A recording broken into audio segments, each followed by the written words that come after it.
The Senate has called off today's impeachment trial and plenary session as heavy rains continue to threaten Metro Manila. And for the details, mobile journalist Marymon Reyes joins us live. Okay, so Marymon, ano ba ang naging rason ng cancellation at ano nang mangyayari sa timeline ng impeachment trial?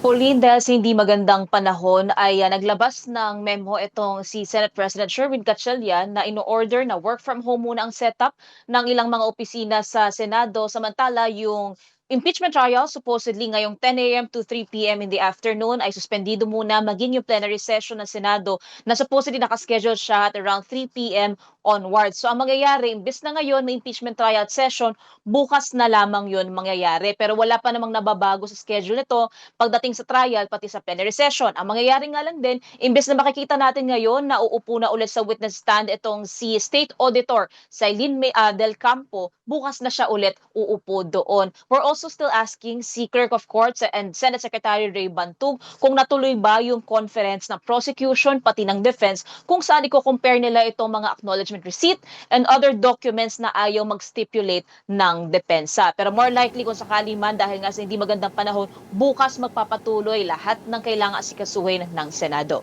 Pauline. Marymon, this week pa rin ba patatawagin ng impeachment court yung dalawang special disbursing officer ng OVP at DepEd bilang hostile witness ng prosecution? Pauline, nakasked kasi itong si Del Campo, pati si Edward Fajarda ng DepEd, pati ito namang si Gina Acosta na SDO, Special Disbursement Officer naman ng OVP. At sila'y nakatakdang ipatawag na prosecution for this week. Pero dahil nga nabitin, so bawasan natin ng isang araw, si Del Campo bukas upo ulit, nakadepende kung gaano katagal yung direct examination sa parte ng prosecution and the cross-examination on the part of the defense, kung magkakaroon pa na redirect, recross, o kaya naman yung interjection from senator judges, doon natin malalaman kung aabot pa sa schedule ngayong linggo itong dalawang SDO. Pero ang malinaw kung sakali mang magkakaroon ng schedule, mag-i-issue ulit ng bagong subpoena para ma-extend yung pagpapatawag sa kanila, or if hindi naman kung kakayanin this week, yun yung isa sa mga antabayanan natin. Ang nasabi naman dito ni impeachment court spokesperson Attorney Reggie Tonggol, meanwhile yung impeachment trial calendar nakabase yan sa dami ng nakalistang witnesses na ipapatawag ng parehong panig, pero hindi pa ito nakadepende sa dami ng documentary evidence na ipepresenta. So maaari talagang maapektuhan yung haba o yung bilis ng kada article of impeachment na isinasalang.